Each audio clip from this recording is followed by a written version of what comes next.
शिव मंदिर से जब भी वापिस आए जल चढ़ाकर अपना फर्ज पूरा अदा कर कर,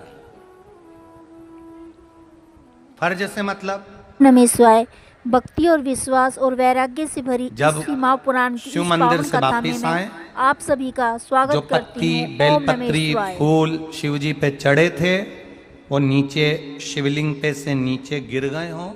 एक शिवलिंग रखा है, लाना मिट्टी वाला, लाइए जरा उठा के। अब छत्तीसगढ़ में कथा चल रही, थोड़ा ध्यान से सुन लोगे एकांतेश्वर शिवलिंग का पूरा वृतांत। तो आप लोग जो पशुपति व्रत कर रहे हो या कोई भी उपास करते हो, कई लोग कहते हैं हमने करा नहीं हुआ, क्यों नहीं हुआ? उसमें हमारी गलतियों को हमें छाट। ये देखिए,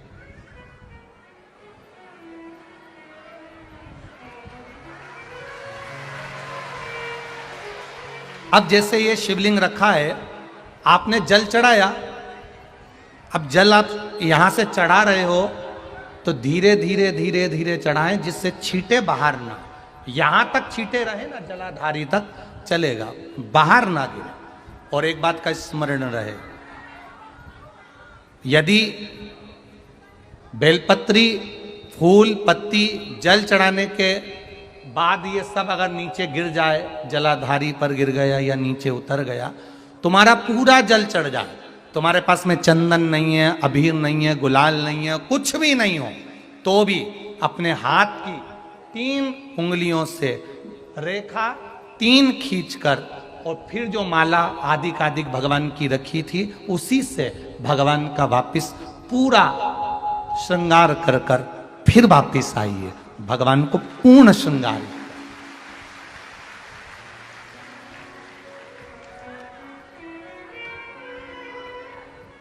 भगवान का पूर्ण श्रृंगार कर कर आइए। कई लोग जल चढ़ाने के बाद में भगवान का जो फूल पत्ती नीचे रखी रहती है, आप, हम ये नहीं कह रहे कि आप अपने घर से लेकर जाओ, आपके पास में कुछ नहीं, 1 लोटा जल चढ़ाओ, जल चढ़ाया, जो फूल पत्ती नीचे रखी हुई है उसी को उठाकर उसको रखकर उसी फूल से भगवान का खूब सुंदर श्रृंगार भगवान का कर कर फिर आइए। क्यों? शिव का जब हम श्रृंगार कर कर आते हैं, माता पार्वती जी ने देव अधिदेव महादेव का श्रृंगार किया है, आप लोगों के स्मरण में होगा। राम जी ने माता जानकी का श्रृंगार किया है। रामचरित सुनिए कथा, रामायण सुनिए, आप लोगों ने रामायण सुनी होगी, तो उसमें माता बैठी हैं शिला के ऊपर और भगवान राम उनका श्रृंगार कर रहे हैं, एक कौवा आता है वो चोंच मार कर जाता है, ये सारा वृतांत आप लोगों ने श्रवण किया है। तो राम जी माता सीता का श्रृंगार करते हैं, भगवान कृष्ण राधा जी का श्रृंगार करते हैं। केवल एक देव अधिदेव महादेव की कथा ऐसी है जिसमें पार्वती जी शिव जी का श्रृंगार करती है। शिव का श्रृंगार किस लिए? क्यों?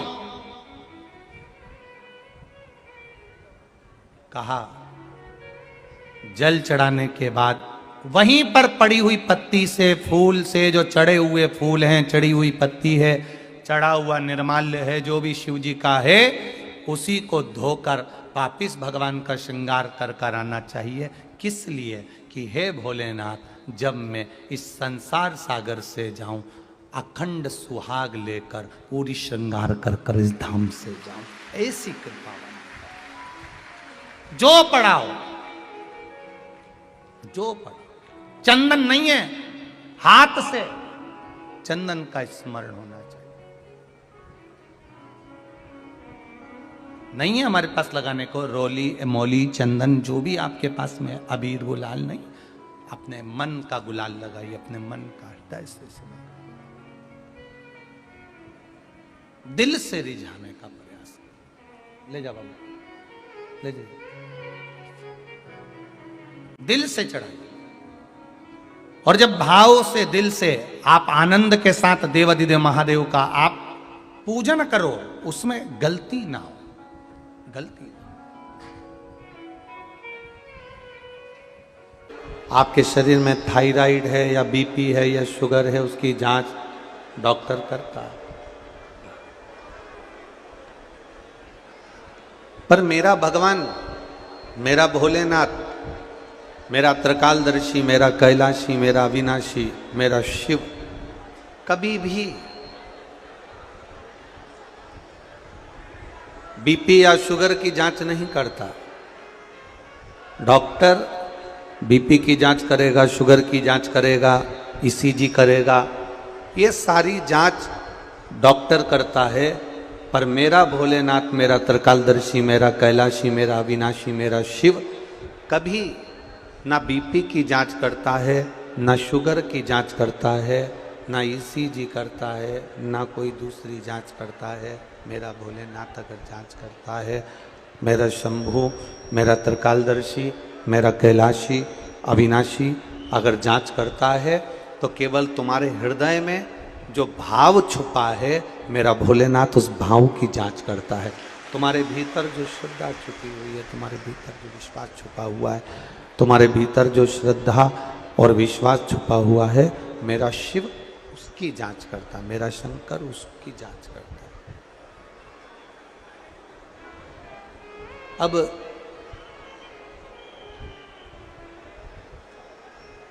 यहाँ जितने लोग कथा में आकर बैठे हुए हैं, लाखों की संख्या में आप लोग आए हुए हैं, लाखों की संख्या में आप लोग पहुंचे हुए हैं। पहले दिन से रोज बढ़ती क्रम में आप लोग यहाँ पहुंचे हैं और लाखों की संख्या में यहाँ पहुंचकर आप आज 5वें दिन की कथा में पहुंचे। 5वें दिन की कथा में जो पहुंचे हो, लाखों की संख्या में जो आप यहाँ पहुंचे हो, तो ये विश्वास करता है कि आपकी कोई दूसरी जांच करने की जरूरत नहीं पड़ेगी। आपके अंदर विश्वास और भाव की जांच अपने आप हो गई, क्योंकि आप इतनी भावों के साथ में, इतने आनंद के साथ में, गला पकड़ रहा है मेरे बाबा, आप भावों के साथ में, विश्वास के साथ में आप यहाँ पहुँचे हो, श्रद्धा के साथ आप यहाँ पहुँचे हो।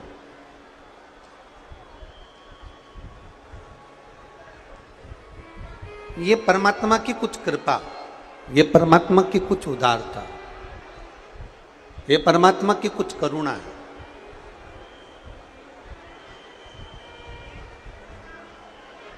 और आपका विश्वास, आपका भाव, आपका श्रद्धा जब प्रबल होने लगे, प्रबल, एक बहुत सरल भाषा में समझिए, दाल, दूध, सब्जी, खीर आपने एक भगोने में गैस के ऊपर रख दी है, दाल रख दी, सब्जी रख दी, दूध रख दिया, गैस के ऊपर रख दिया और वो उकल रहा है। जब नीचे से गैस में अधिक ताप पड़ने लगता है, जब नीचे से गैस में अधिक ताप पड़ने लगता है, जब नीचे से गैस में अधिक अग्नि लगने लगती है, अधिक ताप लगने लगता है, तब जो दाल रखी है, जो दूध रखा है, जो खीर रखी है, जो सब्जी रखी है, वो उकल उकल कर भगोनी में से नीचे गिरने लगता है।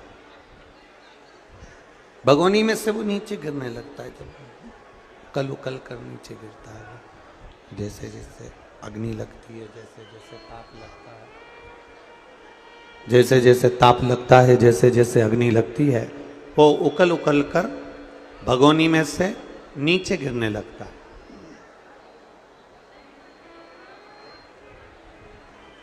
बस यही एक शिव कथा कर रही है, यही शिव महापुराण का चरित्र कर रहा है, यही शंकर की कथा कर रही है, यही शंकर का संवाद कर रहा है, यही शिव महापुराण का चरित्र कर रहा है, यही शंकर भगवान का अनुमोदन कर रहा है।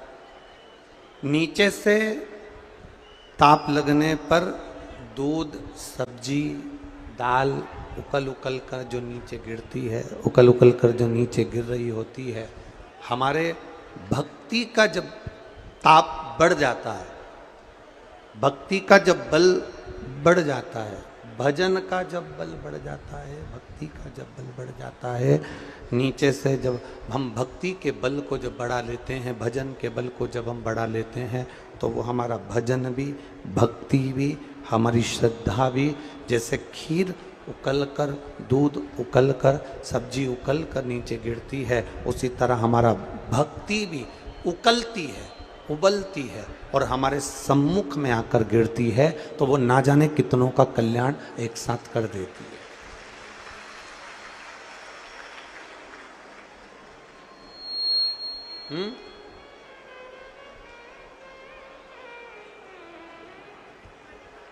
भक्ति भी उकल कर गिरती है और वो एक का कल्याण नहीं करती, सबका करती।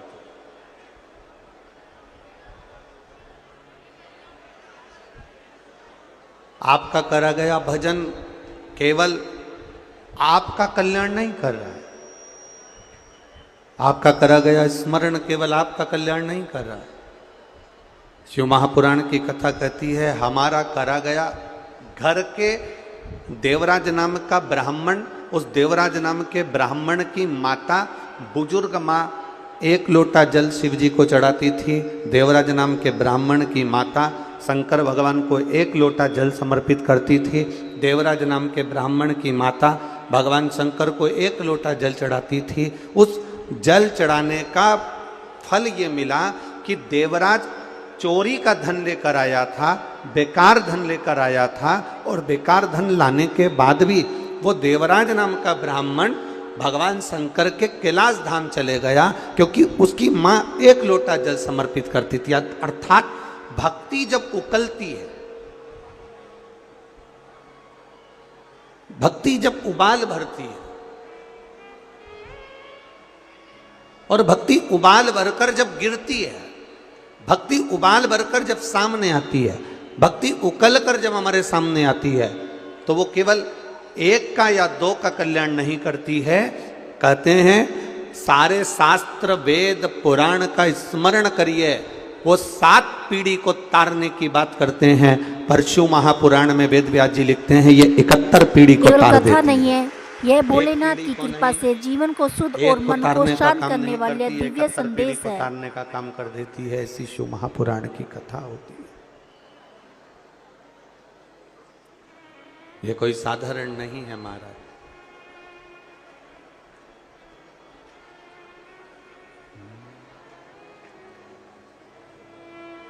बखान क्या करूं मैं राखों के ढेर का, चपटी भभूत में खजाना कुबेर का। हे गंगधार मुक्ति द्वार ओंकार तू, भोले ओंकार तू। आयो शरण तिहार शंभु तार तार तू। कैलाश के निवासी नमो बार बार हूँ, नमो बार बार हूँ।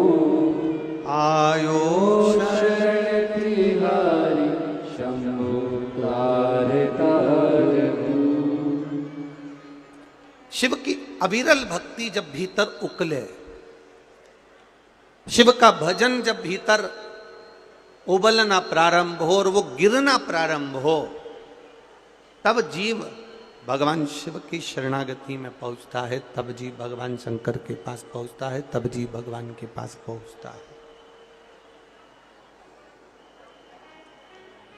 ये आपकी भक्ति का जो भाव उकला है, ये आपकी भक्ति का जो भाव उबल रहा है, ये आपकी भक्ति और विश्वास जो उबल कर बाहर आई है, तो ये आपको तकलीफ देने वाली नहीं है, ये परमात्मा से मिलन कराने वाली, भगवान से आपको जोड़ने वाली है, भगवान के करीब लेकर जाने वाली है। एक बात अपने भीतर उतारिएगा। तारकासुर के 3 बेटे, तारकाक्ष, विदुमाली और कमलाक्ष की। तारकासुर के 3 बेटे, तारकाक्ष, विदुमाली और कमलाक्ष की। ये तीनों तारकासुर के ये 3 पुत्र, तारकासुर के ये 3 बेटे, तारकाक्ष, विदुमाली और कमलाक्ष की, इन्होंने भगवान से कुछ नहीं मांगा। इन्होंने भगवान से बस इतना मांगा कि हम मरें तो तीनों एक साथ मरें, हमारे प्राण छूटे। एक बार आप इधर आओ, साउंड सुनो आके।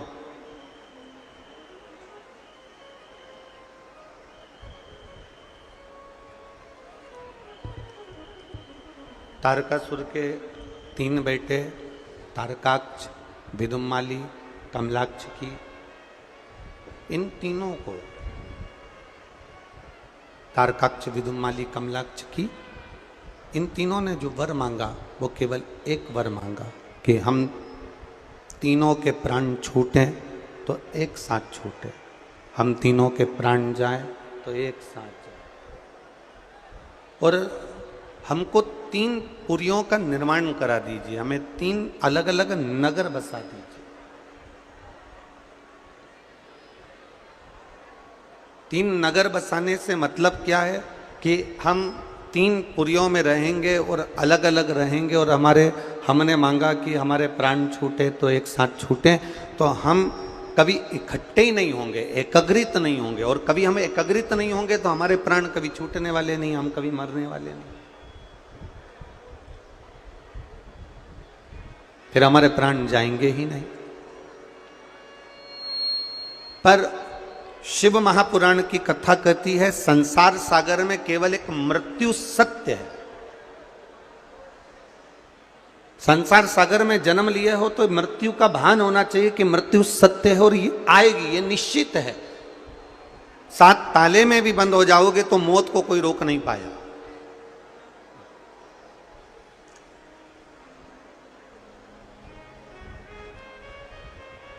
मृत्यु पर विजय किसी की प्राप्त नहीं है, मरना निश्चित है, मौत निश्चित है। दुनिया में 2 चीजों का स्मरण रखें, आज तक ऐसा कोई औषधि देने वाला नहीं मिला जो मौत को रोक ले, किसी को मरने ना दे, आज तक कोई ऐसा औषधि देने वाला नहीं मिला। और दूसरा, आज तक दुनिया में ऐसा करोड़पति नहीं मिला, ऐसा धनपति नहीं मिला, ऐसा सत्तापति नहीं मिला, ऐसा वैभवपति नहीं मिला जो अपने पैसे के बल पर अपने निकले हुए समय को खरीद कर बता दे। ये दुनिया में नहीं हुआ ना, ये दुनिया में हो भी नहीं सकता, 2 नहीं हो सकते। एक आपकी मृत्यु को कोई नहीं रोक सकता और एक गए हुए समय को कोई वापिस नहीं ला सकता, गया हुआ समय वापिस नहीं आ सकता।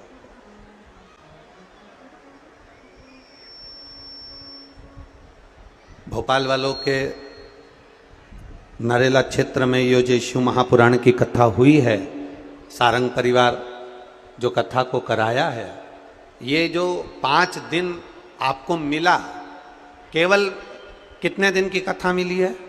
जम के बोलो जरा।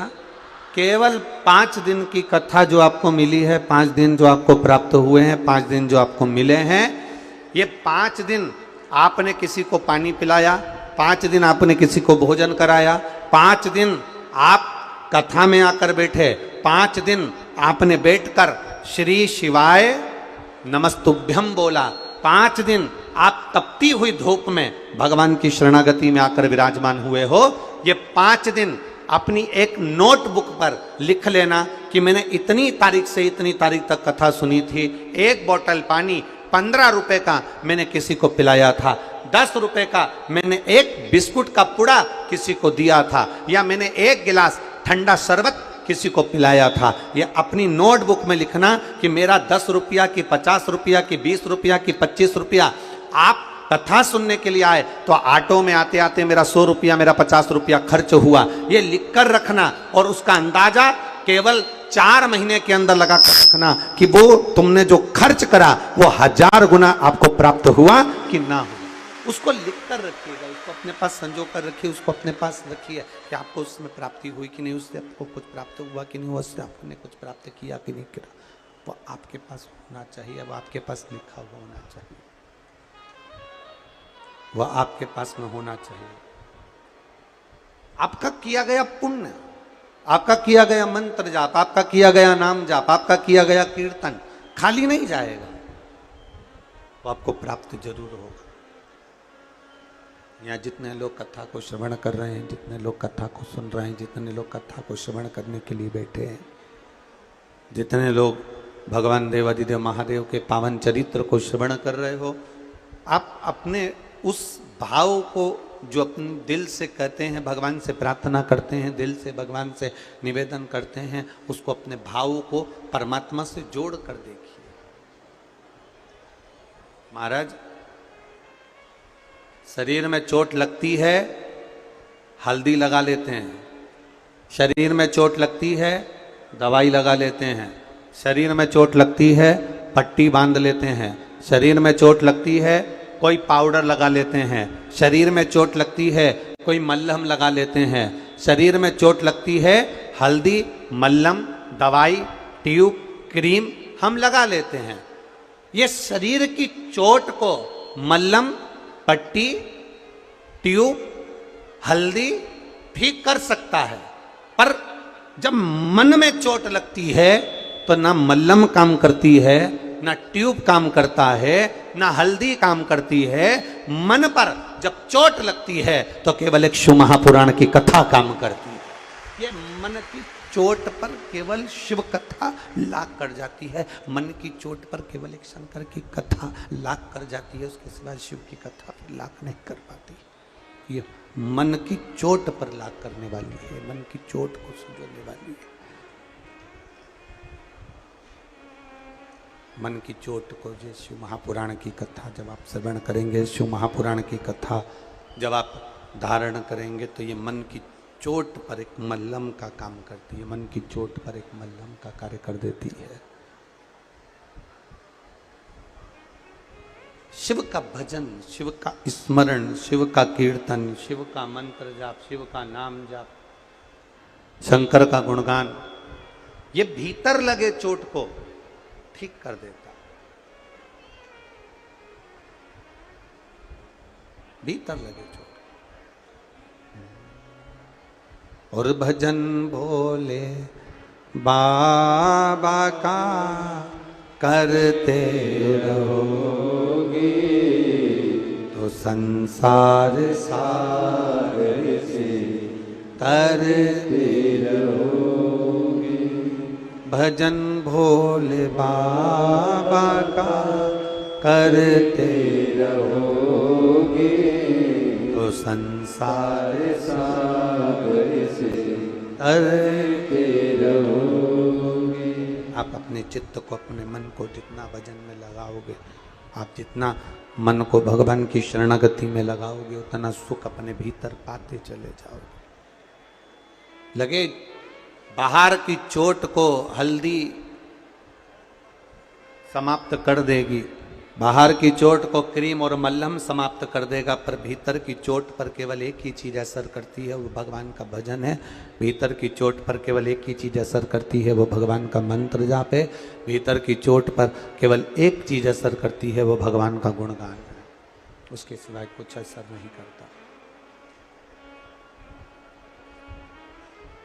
केवल भगवान का भजन, उसके सिवा कुछ नहीं।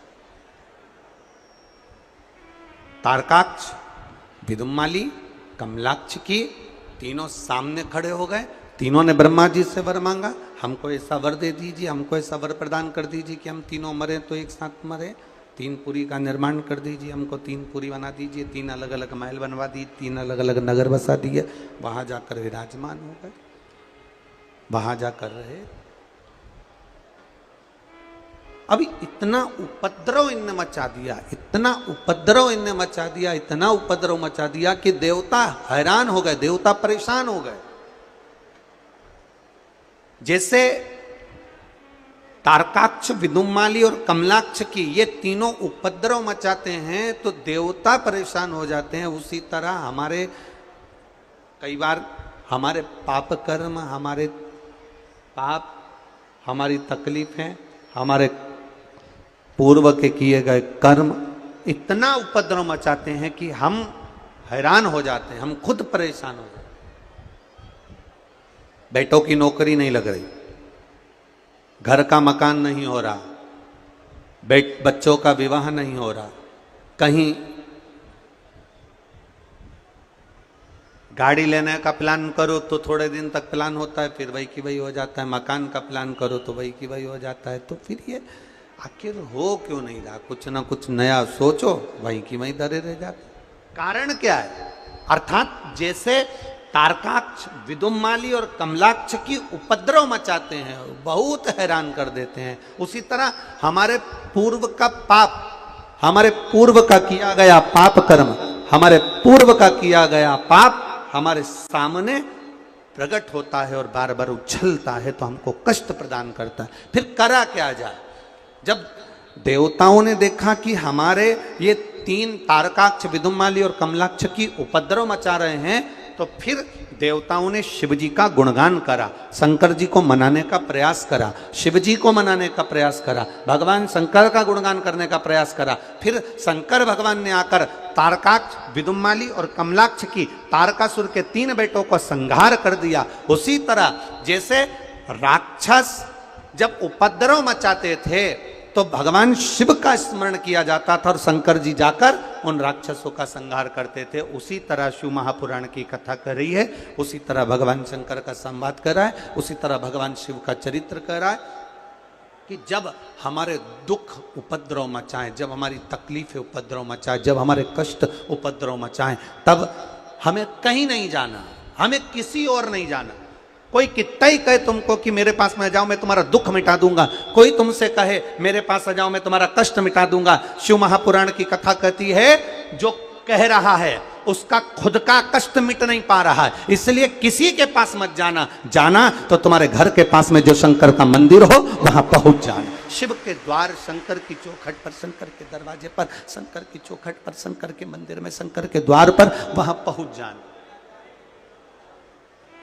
शिव के द्वार पर पहुंच जाना, शंकर के मंदिर पर पहुंच जाना, शिव की चौखट पर पहुंच जाना, शंकर के द्वार पर पहुंच जाना। शिव मंदिर तक जाने का प्रयास करिएगा।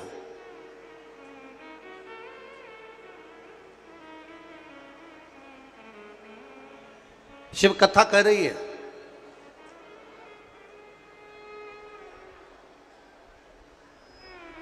एक बात बहुत अच्छे से समझ लीजिएगा, देवताओं के पास ज्यादा सिद्धि थी कि राक्षसों के पास ज्यादा सिद्धि थी? बोलो जम के।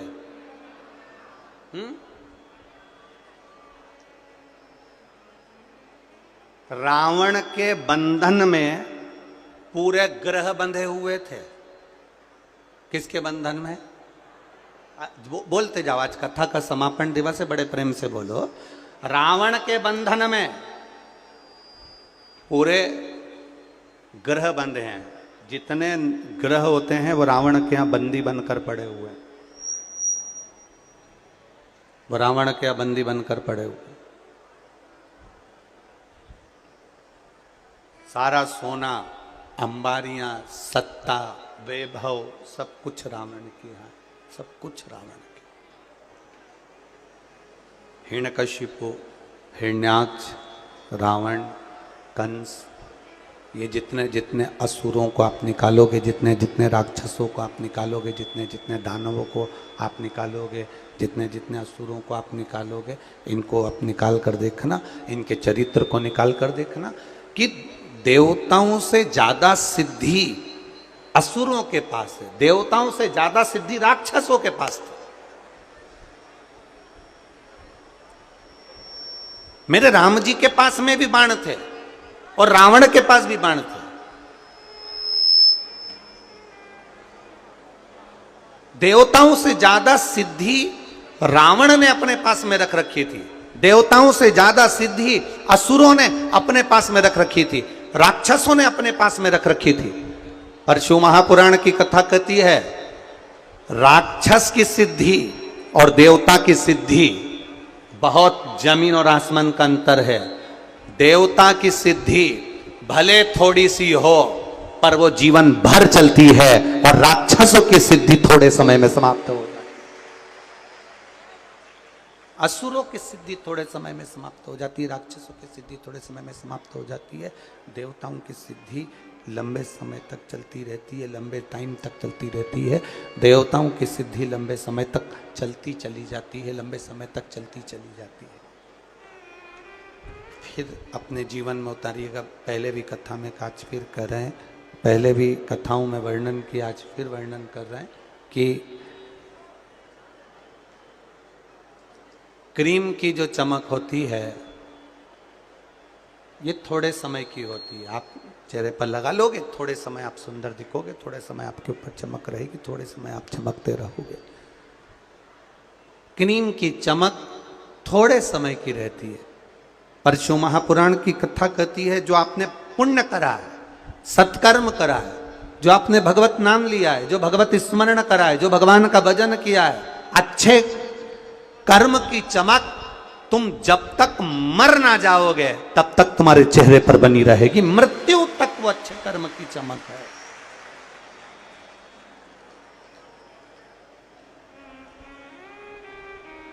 क्रीम की शोभा थोड़े दिन की होगी, क्रीम की शोभा थोड़े समय की होगी, पर अच्छे कर्म की चमक, भगवत भजन की, कीर्तन की, नाम जाप की, नाम स्मरण की, पूजन की, आराधना की, पाठ की, ये अच्छे कर्म की जो चमक होती है ये बहुत लंबे समय तक चलती है। आपने जो अच्छा कर्म करा है ये बहुत लंबे समय तक चलेगा।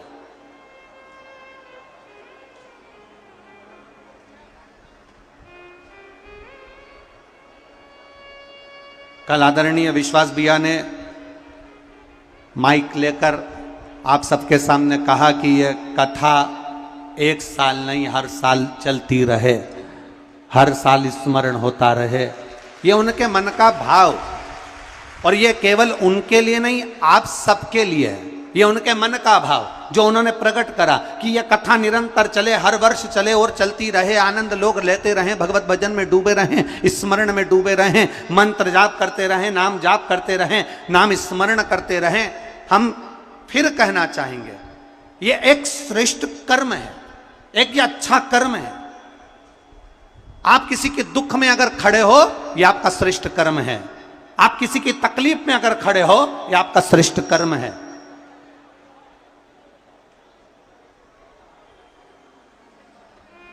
आप किसी के भजन में खड़े हो, तकलीफ में खड़े हो, दुख में खड़े हो, यह आपका श्रेष्ठ कर्म है। और यह आपका श्रेष्ठ कर्म थोड़े समय का नहीं रहेगा। आप अगर अच्छे कर्म को करते चल रहे हो तो यह निश्चित है यह जीवन पर्यांत चलता रहेगा। आपका करा अच्छा कर्म कभी समाप्त नहीं हो, वो रहता है।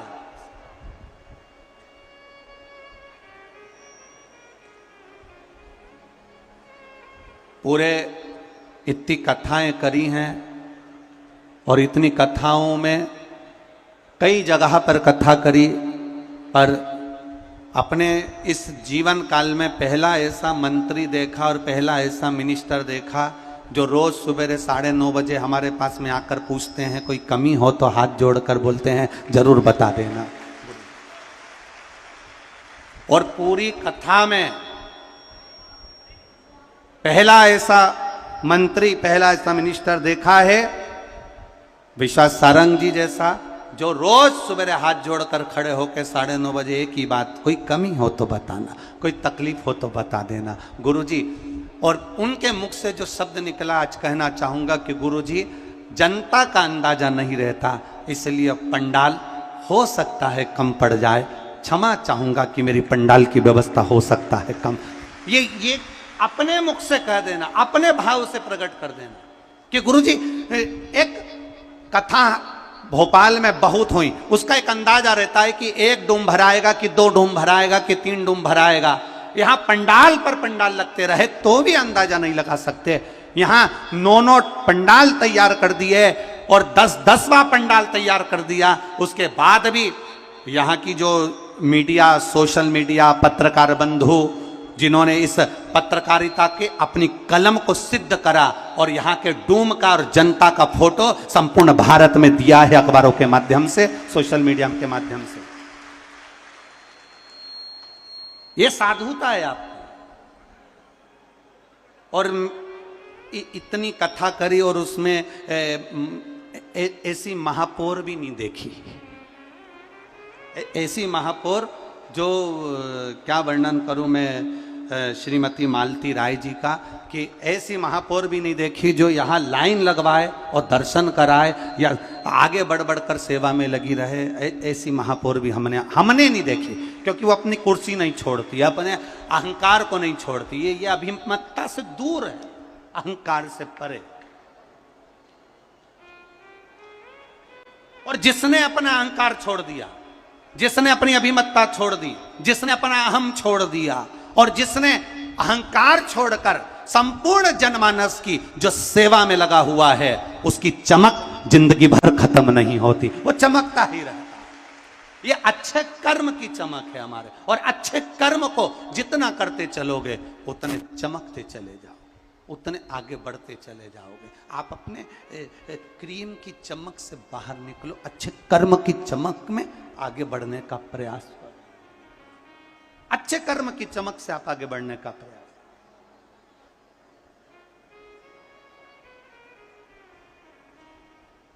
जाओ मेरे शिव के दरवाजे पर। देवताओं के पास भी सिद्धि रहती है और राक्षसों के पास भी सिद्धि रहती है, पर राक्षसों की सिद्धि किसी काम की नहीं रहती है, असुरों की सिद्धि किसी काम की नहीं।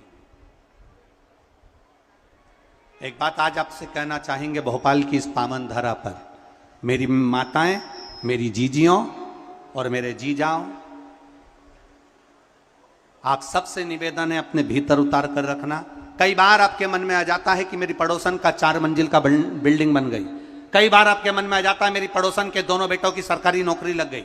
कई बार आपके मन में आ जाता है मेरे पड़ोस के यहाँ 4 व्हीलर गाड़ी आ गई। कई बार आपके मन में आ जाता है मेरा रिश्तेदार में वो बहुत उन्नति की सीढ़ी पर चढ़ गया, मेरे रिश्तेदार का लड़का वो डॉक्टर बन गया, मेरा परिचित वो इंजीनियर बन गया, और मेरे बच्चे कुछ नहीं कर पा रहे, या मैं आगे नहीं बढ़ पा रहा, मैं वहीं की वहीं पर हूं, मैं आगे नहीं बढ़ रहा, मेहनत कर रहा हूं, सब कुछ कर रहा हूं, मैंने गाड़ी भी ली, ठप हो गया, नौकरी करा, काम बिगड़ गया, मैंने ये करा, मेरे साथ ये तकलीफ आ गई, राजनीति क्षेत्र में भी आगे बढ़ा, वहीं आकर खड़ा हूं। ये आपके मन में कई बार प्रश्न खड़े होते हैं, कई बार आपके मन में ये प्रश्न आ जाता है, उसका मकान बन गया, मेरा रह गया, उसके साथ में ऐसा हो गया, मेरा रह गया। आपसे निवेदन है, आप कभी ईर्ष्या मत करना, जितनी मन में ईर्ष्या है उतना एक लोटा जल लेकर शंकर भगवान पर एक चावल के दाने के साथ चढ़ाना प्रारंभ करना, आप भी उसकी बराबरी पर पहुंचोगे, ये निश्चितता है। आप भी चावल का एक दाना लेकर, आप भी एक बेलपत्र लेकर, अगर बेलपत्र नहीं है तो शंकर भगवान की बेलपत्र उठाकर शिव पर चढ़ाना प्रारंभ करना। इस बेलपत्र को चढ़ाने के तरीके बहुत हैं, अलग अलग तरीके से बेलपत्र चढ़ाई जाती है, बहुत ध्यान देना। जब आपको कई बार पुरानी कथाएं निकाल कर यूट्यूब पर श्रवण करना, पुरानी कथाओं को निकालना और यूट्यूब पर श्रवण करिए, पुरानी कथाओं को निकालिए और उसको सुनना प्रारंभ करना। उसमें आपको बेलपत्र चढ़ाने के तरीके बताए गए हैं कि अगर हमारे यहाँ सबके बच्चों की नौकरी लग रही है और मेरा बच्चा तैयारी कर रहा है और उसकी नौकरी नहीं लग रही, तो उसका भी तरीका है कि बेलपत्र की डंडी किशोर होना चाहिए।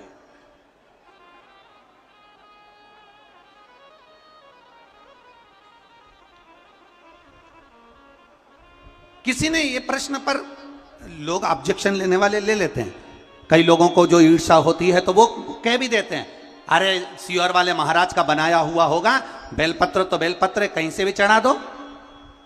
तो हमारा निवेदन है, खीर में और रोटी में अंतर होता है, रोटी को तोड़कर सब्जी से मुंह में खाया जाता है। अब किसी ने कहा बेलपत्र तो बेलपत्र कैसे भी चढ़ा दो, तो निवेदन है खीर में रोटी में अंतर है, खीर को तोड़कर सब्जी में लगाकर खाया जाता है और रोटी को, खीर को चम्मच में लेकर या कटोरी में लेकर खाया जाता है कि पिया जाता है?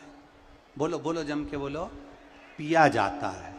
अब आपने तो कह दिया थाली में रखा सारा सामान एक जैसा है, अचार भी थाली में रखा है, सब्जी भी रखी है, दाल भी रखी है, खीर भी रखी है, अमरस भी रखा है, सबका खाने का तरीका अलग है।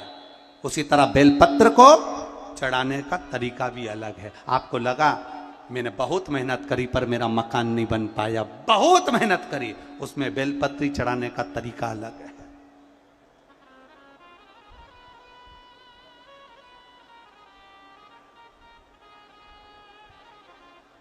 एक बेलपत्र में वो सुख जुड़ा हुआ है, एक बेलपत्र में वो आनंद जुड़ा हुआ है जो हमारे जीवन का सारा सुख प्रदान कर देता है। सब कुछ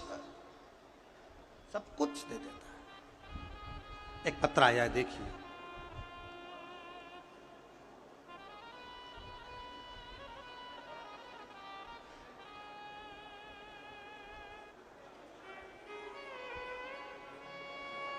मेरा नाम भारती नरवरिया, मेरे पति का नाम रुपेश नरवरिया। मैं निवासी बेरसिया जिला भोपाल की रहने वाली हूँ। मेरा मोबाइल नंबर ये है। एक लोटे जल का मैं क्या महत्व वर्णन करूँ गुरुजी। मेरा बेटा 3 साल का है, बीमार पड़ गया, डॉक्टर को भोपाल में दिखाया तो डॉक्टर ने कहा कि इसकी पेट की जो आंतें हैं वो आपस में उलझ गई हैं। पेट की जो आंतें हैं वह आपस में उलझ गई हैं और पेट की आंतें आपस में उलझ गई हैं, इसका ऑपरेशन करना पड़ेगा। बेटे को भर्ती करा, ऑपरेशन के लिए बोला गया। हमने मात्र 5 दिन की छुट्टी मांगी और 5 दिन हमने ऑपरेशन के लिए पैसा जुटाने के लिए प्रारंभ किया। बाबा की कृपा का मैं क्या वर्णन करूं गुरुदेव।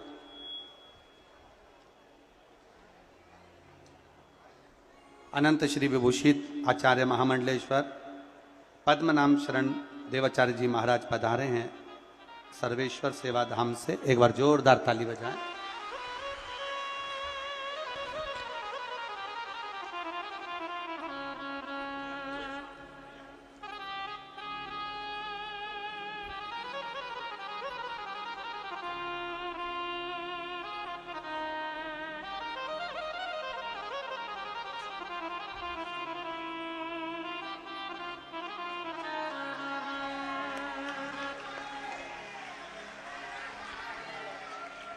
पांच दिन की केवल छुट्टी मांगी और उस 5 दिन में हमने शंकर भगवान का पशुपति व्रत प्रारंभ किया।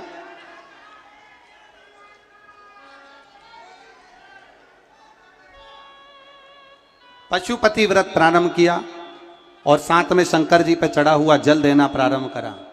5 दिन के बाद फिर जांच प्रारंभ हुई और बाबा की कृपा से उसके पेट की आंतें सब सुलझ चुकी थी और डॉक्टर ने वापिस कर दिया।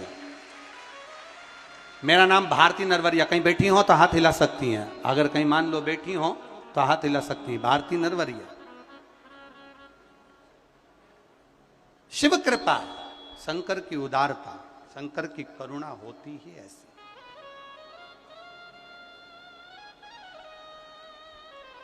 आपका विश्वास दृढ़ होना चाहिए, आपका भरोसा दृढ़ होना चाहिए। जब विश्वास भरोसा दृढ़ होगा, शिव के मिलन में देरी नहीं होगी, शंकर मिल जाएगा। शंकर के मिलन में देरी नहीं। एक बेलपत्र, अब जो जान गया वो जान गया, जो ना जान पाया वो ना जान पाया। एक बेलपत्र, केवल बेलपत्री के वृक्ष के नीचे देवराज जाकर बैठ गया था और उसके प्राण छूट गए और देवराज कैलाश धाम को चला गया। सनातन हिंदू धर्म में, सनातन हिंदू धर्म का आज भी नियम है, सनातन हिंदू धर्म का आज भी नियम बना हुआ है। जब अर्थी को लेकर जाते हैं तो बीच में रास्ते में एक जगह पर रोका जाता है, अर्थी को रोका जाता है, अर्थी को ठहराया जाता है, जमीन पर रखा जाता है, अर्थी को उतारा जाता है। तभी किसी से पूछो कि अर्थी उतारने का नियम कहां से चालू हुआ, तो आपको बता देगा जो वेद व्यास जी ने शिव महापुराण की कथा लिखी, उस कथा में जो शंकर भगवान का पावन चरित्र देवराज की कथा लिखी वेद व्यास जी ने, उस देवराज के चरित्र के कारण ये बेलपत्री के वृक्ष की महत्वता कही गई कि केवल बेलपत्री के वृक्ष के नीचे देवराज बैठा था और उसके प्राण छूटे तो कैलाश धाम मिल गया। बहुत बड़ा चोर था देवराज, बहुत कपट भरा था देवराज के भीतर, बहुत गलत काम करता था देवराज, पर मरा तो शिव के धाम गया क्योंकि उसने पुण्य नहीं करा था। उसके ऊपर बेलपत्री के वृक्ष की मात्र छाएं पड़ गई थी और उसका कल्याण हो गया। बेलपत्री के वृक्ष की मात्र छाएं। आज भी हमारे सनातन धर्म का नियम है, आज भी हमारे सनातन धर्म का भाव कहा जाता है कि मुर्दे को लेकर जाते हैं तो एक जगह पर नीचे रखा जाता है, वो रखने का स्थान होता था बेलपत्री के वृक्ष की छांव पड़ जाए। आप सबसे निवेदन है, प्रयास करना, जिंदगी में एक प्रयास जरूर करना, जीवन में एक प्रयास करने का भी अपने भीतर संकल्प बनाना कि जब कभी मौका मिल जाए, बारिश का समय चालू हो जाए और बारिश के समय पर एक बेलपत्री का पौधा, एक बेलपत्री का वृक्ष रोड के किनारे कहीं पर भी अवश्य लगाना। किसी पर अगर वृक्ष की छांव पड़ जाएगी तो उसका जीवन सार्थक हो जाएगा, उसकी जीवन की धन्यता हो। अगर रोड के किनारे नहीं लगा सकते तो कहीं ऐसी जगह लगाना जहां कोई पथिक के सिर पर बेलपत्री के वृक्ष की छांव पड़ जाए। इतना कितना कहा गया है शिव महापुराण के अंतर्गत, कितना वर्णन करा गया। 1000 अश्वमेघ यज्ञ कर लो, 1,00,000 सर्वतोमुखी यज्ञ कर लो, भारत की भूमि के सारे तीर्थ कर लो, लाखों एकादशी के व्रत कर लो, और शिव महापुराण की कथा कहती है हजारों गौदान कर लो, और शालिग्राम भगवान को सोने के सिंहासन पर बिठाकर सोने का मुकुट पहनाकर दान कर लो। उतना पुण्य केवल एक बेलपत्री शंकर भगवान को समर्पित करने से प्राप्त हो जाता है। केवल एक बेलपत्र, शिव महापुराण की कथा कहती है एक बेलपत्र समर्पित करने से वो फल प्राप्त हो जाता है। पर बेलपत्री भी कभी कौन से वृक्ष से तोड़ना चाहिए, कैसे वृक्ष की बेलपत्र होना चाहिए।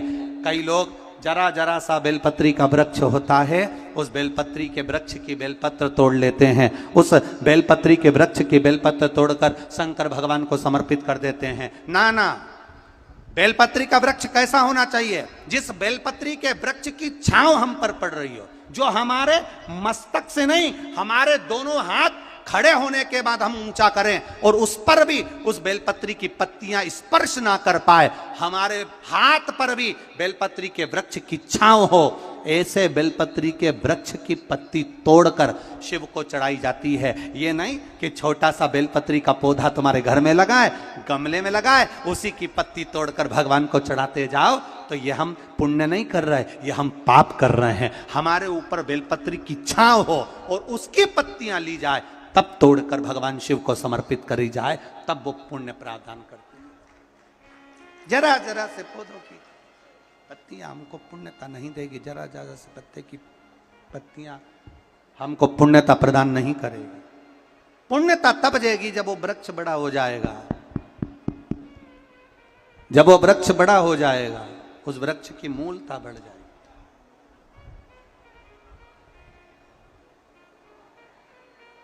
उस वृक्ष की आनंदता बढ़ जाएगी।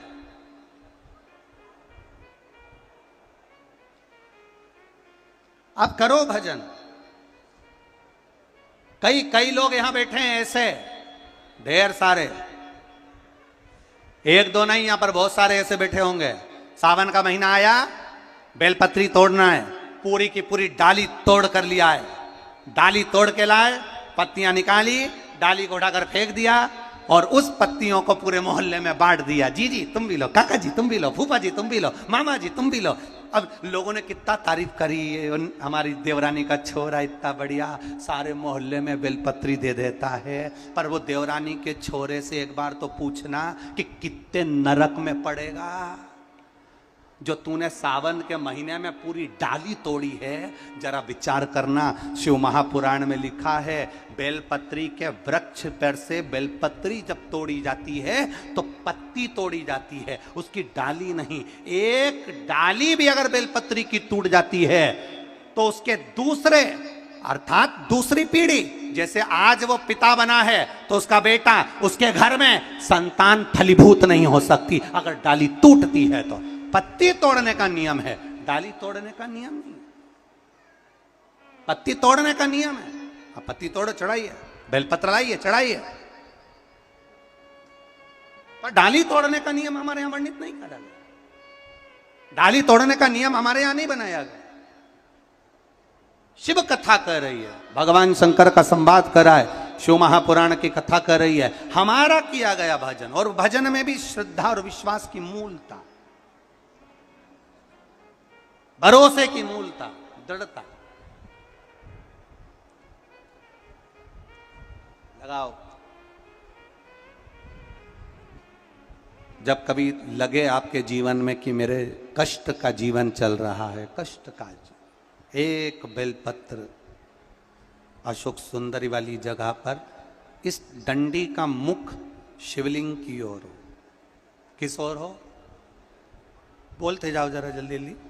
शिवलिंग की ओर, अशोक सुंदरी वाली जगह, डंडी का मुख शिवलिंग की ओर, एक बेलपत्र शिवलिंग के ऊपर, जिसका डंडी का मुख, तुम अगर ये शिवलिंग है, आप यहां बैठे हो तो आपके साइड डंडी का मुख नहीं होना चाहिए, डंडी का मुख विपरीत दिशा में, आपसे पीछे। एक बेलपत्र अशोक सुंदरी, एक बेलपत्र शिवलिंग, डंडी का मुख उधर, और फिर जल की धार, जो लोटा भरकर पानी लेकर गए हो, अशोक सुंदरी से शिवलिंग तक धार लगाना है। यहां से चालू करा, चढ़ाते चढ़ाते यहां तक आना चाहिए। वो जल की धार चढ़ाना प्रारंभ करो, फिर 3 महीने में हमको पत्र लिखकर बताना कुबेरेश्वर धाम पर कि बाबा सुना कि ना सुना। एक एक बेलपत्री का नियम है, एक एक बेलपत्र चढ़ाने का नियम है, दुर्वा चढ़ाने का नियम है, धतूरा चढ़ाने का नियम है, भगवान को शमी का पत्र चढ़ाने का नियम है, शंकर भगवान को रिझाने का नियम है, शिव तत्व को कैसे रिझाया जाए, शंकर का अनुमोदन कैसे करा जाए, मेरे ओघड़दानी को कैसे मनाया जाए, उसका नियम हमारे यहां शिव महापुराण में वर्णित किया गया। शिव महापुराण में बार बार वर्णन करा गया कि एक बेलपत्र का नियम, अपने जीवन को जो हम धारण करें, वो बेलपत्र कैसी चढ़ना चाहिए, उसका सुख क्या होना चाहिए। एक पत्र आया,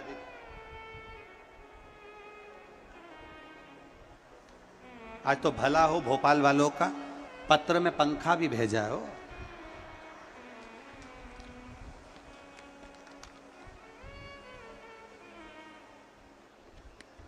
ऐसे पढ़ना, टीवी पर भी आप लोग पत्र पढ़ सकते हैं।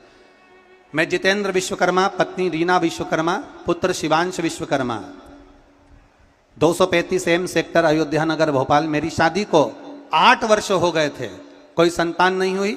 मेरी बहन, जिसका भी रीना विश्वकर्मा है, वह कुबेरेश्वर धाम गई और वहां से बाबा से विनती कर एक रुद्राक्ष लेकर आई। सफेद आंकड़े की जड़ का प्रयोग करा, एक बेलपत्र, गुरुजी आप कहते हो शंकर को चढ़ाना, एक बेलपत्र चढ़ाने का नियम बनाया। कभी बेलपत्र मिलती, कभी नहीं मिलती, तो शिव जी पर उठाकर शंकर जी को चढ़ा देते। बाबा की कृपा ऐसी हुई, 8 वर्ष के बाद 26 नवंबर 2023 को, 26 नवंबर को पुत्र रत्न की प्राप्ति बाबा की कृपा से। यहां 2022 में बाबा ने कृपा कर दी है। ये पुत्र का फोटो भी लगाया, ये शिव तत्व है, ये ओघड़ी, ये शंकर, ये त्रिकालदर्शी, ये कैलाश। एक शिव पर चढ़ाया गया एक बेलपत्र, और खाली ना, बोलो बोलो आप लोग बोलो, बड़े प्रेम से बोलो। आज तो आखिरी दिन है, दिल से कहकर जाओ बाबा से, खाली ना कोई दर से तुम्हारे, मैं भी खड़ा हूँ पारे पसारे, अपने हृदय लगा लो, लगा लो, गिरा जा रहा हो, उठा लो, उठा लो। और शिव तारकाक्ष, विदुमाली और कमलाक्ष की, इन तीनों के लिए भी मेरे देव अधिदेव महादेव को याद किया।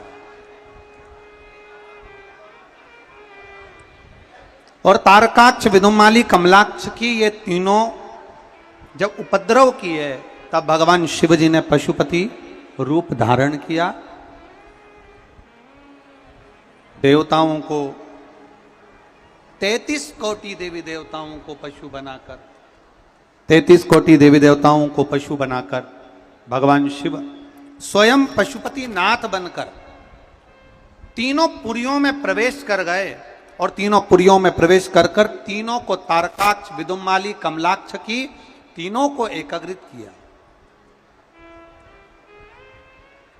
और तीनों को एकाग्रित कर कर भगवान शंकर जब नंदी का रूप रखकर विशाल नंदी बनकर तारकाक्ष, विदुम्माली और कमलाक्ष की पर प्रहार किए, प्रहार करते से ही तारकाक्ष और विदुम्माली थोड़ा सा हटे और कमलाक्ष की ने भगवान देवाधिदेव महादेव का फरसा उठाकर शीश काटा। जो शीश कटा वो नेपाल में डोलेश्वर महादेव के रूप में पशुपति नाथ के रूप में रहा। जो धड़ बना वो केदारेश्वर के रूप में विराजमान हुआ। पर देवता आश्चर्य में पड़ गए कि देवाधिदेव महादेव अगर आज तारकाक्ष, विदुम्माली और कमलाक्ष की इन तीनों का संहार नहीं करे तो फिर ये तो इनका संहार हो ही नहीं सकता। तब भगवान शिव ने उसी समय पर प्रकट होकर भगवान देवाधिदेव महादेव मेरे त्रिकालदर्शी, मेरे कैलाशी ने त्रिशूल उठाकर तारकाक्ष, विदुम्माली और कमलाक्ष की तीनों का संहार किया। चारों तरफ आनंद समाहित हुआ। शिव जी का एक स्वरूप प्रकट हो गया जिसका नाम पशुपति नाथ, और कोई साधारण सा स्वरूप नहीं। शिव महापुराण की कथा वर्णन करती है, शंकर भगवान का पावन चरित्र वर्णन करता है। पशुपति पाशुपत्य अस्त्र, पाशुपत्र व्रत और पशुपति स्मरण का वर्णन हमारे यहां शिव महापुराण में किया गया, जिसके अंतर्गत जब माताएं पशुपति व्रत करती हैं तो आपको पहले भी कथाओं में वर्णन किया कि 5 सोमवार का वो व्रत होता है। कितने सोमवार होता है? 5 सोमवार। किस किसने करा है? जरा हाथ उठाओ एक बार। सबने करा है? रख लो हाथ, रखिए। पशुपति व्रत 5 सोमवार का होता है। कितने दिए लेकर जाते हैं? 6 दिए लेकर जाते हैं। प्रसाद साथ में लेकर जाते हैं। सुबह भोलेनाथ जी का पूजन करना, 6 दिए शिव मंदिर में रखना, 5 दिए प्रज्वलित करना, प्रसाद जो मीठा बनाकर लेकर गए उसके 3 हिस्से कर कर 2 हिस्से मंदिर में रखना, 1 हिस्सा वापिस थाली में लेकर आना और 1 दिया जिसको जलाया नहीं है उसको थाली में भगवान देवाधिदेव महादेव के द्वार से वापिस लेकर आना। अपने घर में प्रवेश करते समय राइट हैंड में वो दिया रखना, जैसा शिव महापुराण में वर्णित किया गया है। पाशुपत्य व्रत का दीप प्रज्वलित करना, भीतर प्रवेश करना, प्रसाद का जो हिस्सा लेकर आए हो उसको पाना, फिर भोजन ग्रहण करना। ऐसे 5 सोमवार तक पशुपति व्रत किया जाता। इस पशुपति व्रत का मूल तत्व है हमारे जीवन में आनंद की अनुभूति करना।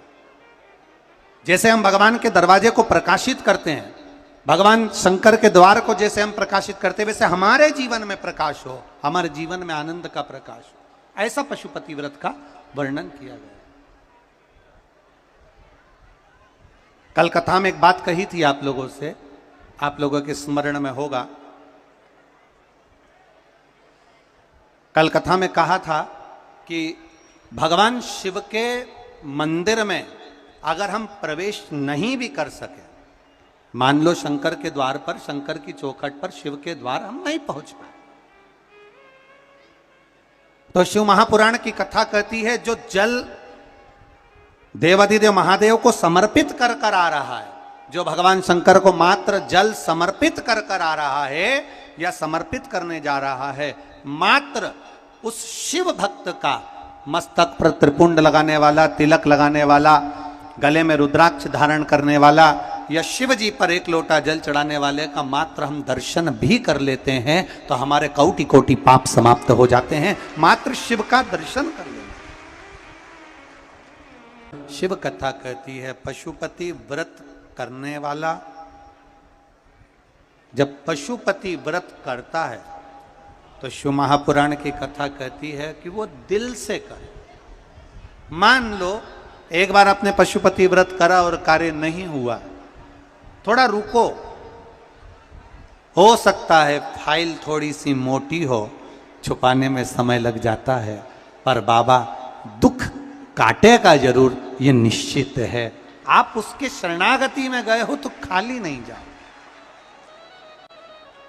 आप उसके चरणों में पहुंचे हो तो खाली नहीं जाओ।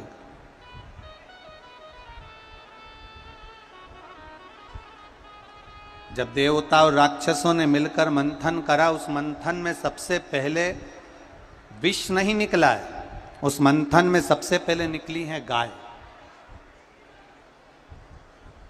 सबसे पहले प्रकट होने वाली है गौ माता, जो मंथन में प्रकट। उस गौ माता के निकलने का कारण क्या था? मंथन में गाय निकली तो निकली क्यों? गौ माता के मंथन में निकलने का केवल एक कारण था कि मंथन में सबसे पहले गौ माता निकली है, उसके बाद हलाहल विष निकला है। शिव महापुराण की कथा कहती है मंथन में गाय निकलने का कारण केवल इतना था कि जो हलाहल विष निकलेगा और जो इस विष को पिएगा उसका कंठ जलेगा। उस कंठ की जलन को अगर कोई रोक सकता है तो गौ माता का दूध रोक सकता है। एक बात बहुत सुंदर है, ध्यान रखिएगा थोड़ा सा। कभी अगर मौका लगे और सोमवार की अष्टमी पड़ जाए, क्या पड़ जाए सोमवार की? जम के बोलो जरा। अष्टमी, या तो सोमवार की अष्टमी पड़ जाए, या हर महीने शिवरात्रि आती है, हर महीने आती है, या तो सोमवार की अष्टमी पड़ जाए या फिर सोमवार की शिवरात्रि पड़ जाए, हर महीने आती है। प्रयास करना।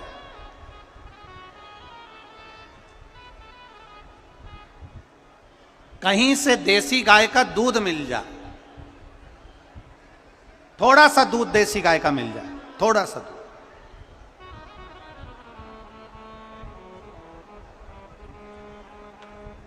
देसी गाय का थोड़ा सा दूध अगर प्राप्त हो जाए, बेलपत्री के पत्ते से दूध कटोरी में लेकर, मात्र बेलपत्री के पत्रे से एक एक बूंद अगर दूध, आप एक बूंद अगर ज्यादा ना मिला हो, एक चम्मच भी अगर आपको दूध देसी गाय का मिल गया हो और सोमवार की अष्टमी पड़ जाए या सोमवार की, जम के बोलो, शिवरात्रि पड़ जाए, उसमें केवल अगर देसी गाय का दूध मिल जाए, जर्सी गाय का नहीं हो, देसी गाय का अगर दूध मिल जाए, बेलपत्री के पत्ते से, तुम्हारे घर के अंदर अगर शिवलिंग है या मंदिर में शिवलिंग है या तुम्हारे नजदीक में कोई शिवलिंग है, उस पर बूंद बूंद, एक एक बूंद अगर शिवलिंग पर दूध समर्पित कर रहे हो, श्री शिवाय नमस्तुभ्यम, नमः शिवाय, या षडाक्षर मंत्र ओम नमः शिवाय, या 33 अक्षर का मंत्र महामृत्युंजय मंत्र, इसका स्मरण कर कर शिव जी पर देसी गाय का दूध समर्पित कर कर इस बेलपत्री को अशोक सुंदरी वाली जगह पर अगर आप समर्पित कर देते हैं, फिर आप जिस भी चीज के लिए अप्लाई करें, मेरा देवाधिदेव महादेव आपका हाथ पकड़कर खींचकर आगे बढ़ा ही दे। मेहनत करना, कर्म पूरा करना, पढ़ाई अच्छी करना, और पढ़ाई के साथ में विद्या अध्ययन करने के साथ में अच्छी मेहनत के साथ में देसी गाय का दूध भगवान शंकर को समर्पित करना, भगवान शंकर को समर्पित करना, देसी गाय का दूध धीरे धीरे धीरे धीरे समर्पित करना, भावों के साथ आप समर्पित करें। ए गला पकड़ रहा है बाबू, देसी गाय का दूध एक एक बूंद समर्पित करिए, धीरे धीरे समर्पित करो।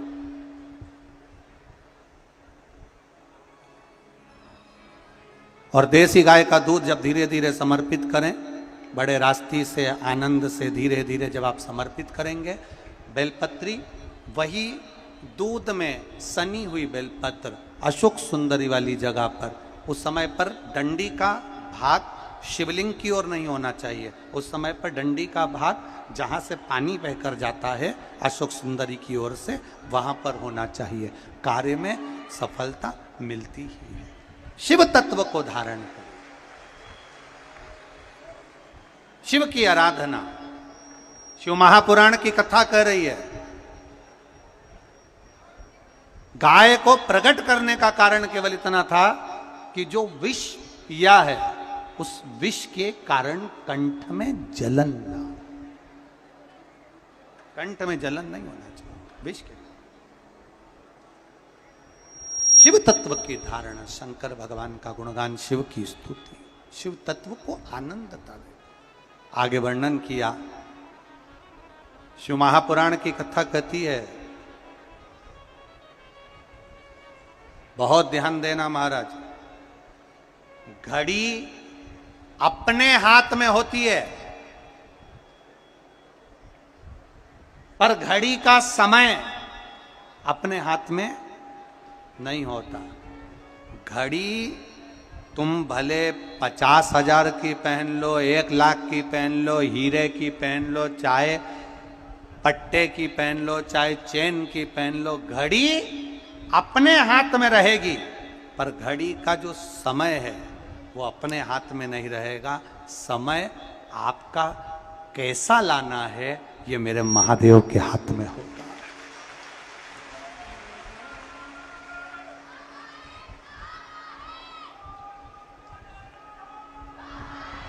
घड़ी अपने हाथ में होगी पर घड़ी का समय अपने हाथ में नहीं है।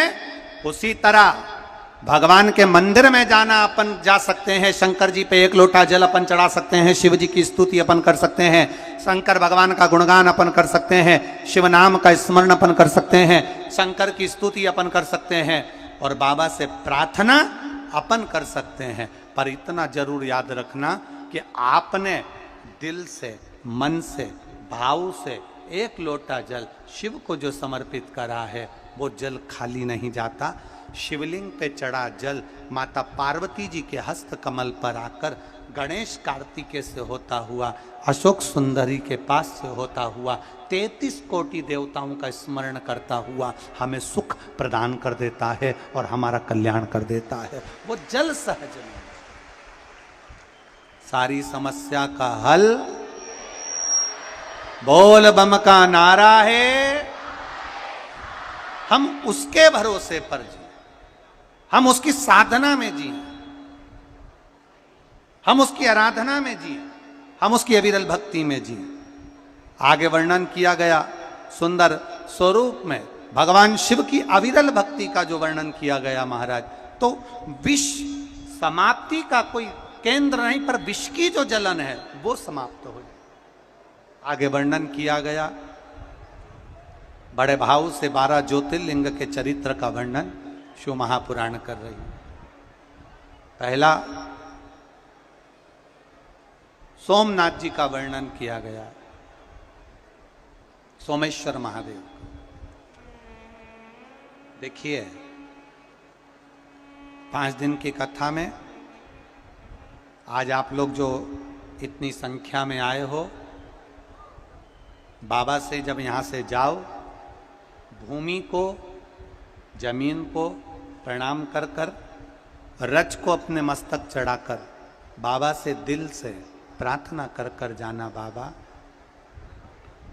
मैं तेरे भरोसे हूं। किसके भरोसे हूं? एक बार वो लाइन को आप प्रेम से गुनगुना, सब जितने बाहर खड़े हैं वो भी और जितने बैठे हैं वो। मेरे बाबा दया करना, मैं तेरे भरोसे हूँ। मेरे बाबा दया करना,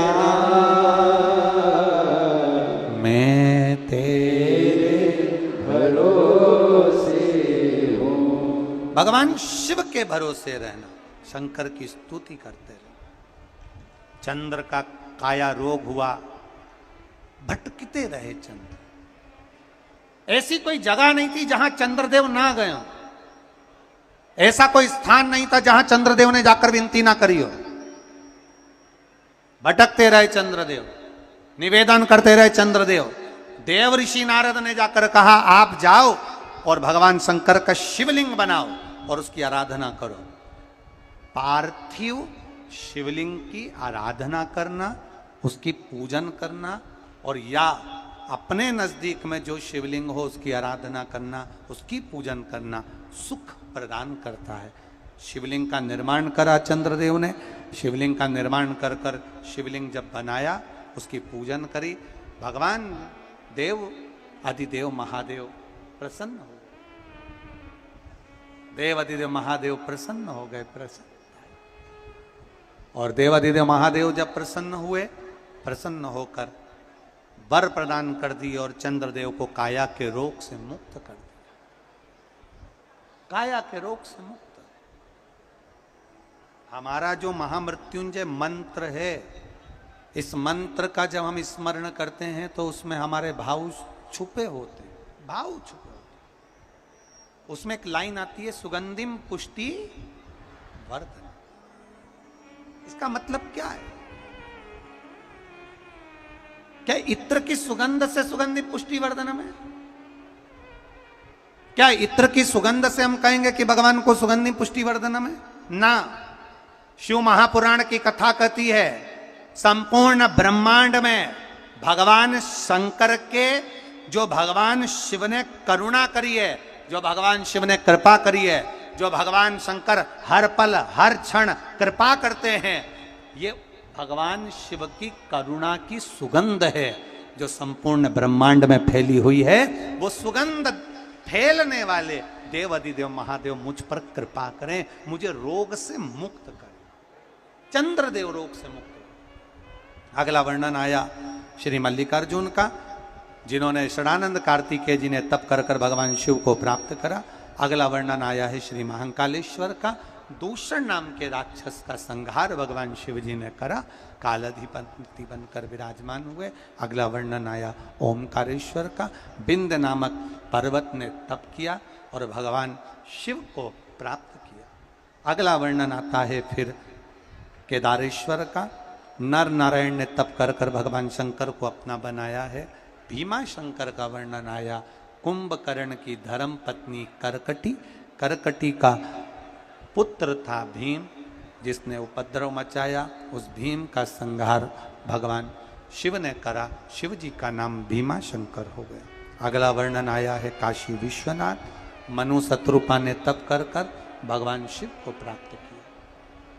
फिर अगला वर्णन आया त्र्यंबकेश्वर, गौतम बाबा पर गौ हत्या का दोष लगा और गौतम बाबा ने मां अहिल्या के साथ मिलकर शिव जी की स्तुति करी, तो उनसे ब्रह्मा विष्णु महेश ने आकर गौ हत्या के दोष से मुक्त करा। अगला वर्णन आया है श्री वैद्यनाथ, रावण भगवान शिव को कैलाश लेकर जा रहे थे, पर मेरे बाबा कैलाश जाना नहीं चाहते थे, मेरे बाबा लंका जाना नहीं चाहते थे। कैलाश पे से शिवलिंग लेकर लंका के लिए चले और बीच मार्ग में देवाधिदेव महादेव ने अपना वजन भारी कर लिया। रावण ने शंकर के भगवान की शिवलिंग को वहीं भूमि पर रख दिया, भगवान वैद्यनाथ जी के रूप में विराजमान हो गए। अगला वर्णन आया है श्री नागेश्वर, दारुक नाम के राक्षस का भगवान ने संहार किया और भगवान नागेश्वर के रूप में विराजमान हुए। फिर अगला वर्णन आया श्री रामेश्वरम। देखिए कितना सुंदर संवाद कहा है भगवान ने। जब समुद्र पर भी विजय प्राप्त नहीं हो पा रही है, समुद्र को जीत नहीं पा रहे, समुद्र को पार नहीं कर पा रहे, तब भगवान शंकर पार्थिव शिवलिंग का निर्माण करते हैं, रामेश्वर धाम की स्थापना करते हैं और रामेश्वर धाम की स्थापना कर कर भगवान शिव की आराधना कर कर भगवान राम तब शिव जी की आराधना कर कर उनका आशीर्वाद लेकर आगे बढ़ते हैं, तब जाकर भगवान लंका पर विजय प्राप्त करते हैं। यहाँ शिव महापुराण की कथा कहती है कि भगवान राम भगवान कृष्ण भी शिव की आराधना में लगे रहे तो उन्होंने शिव तत्व को प्राप्त किया। अगला वर्णन है श्री कृष्णेश्वर, सुधर्म नाम के ब्राह्मण की 2 धर्म पत्नियां घोषमा और सुदेहा। सुदेहा को कथा भूष्मा का सुनकर पुत्र यदि मन मिला में था, शांति जिसको आई उसने हो मार दिया तो था। समझिए महादेव भूष्मा की ने कृपा शिव आप पर की बनी स्तुति हुई कर है। कर अपने ओम बच्चे नमः को फिर शिवाय। जीवित पाया, कृष्णेश्वर महादेव के रूप में विराजमान हुए। ऐसे 12 ज्योतिर्लिंग का चरित्र शिव महापुराण की कथा के अंतर्गत वर्णन किया गया। भाव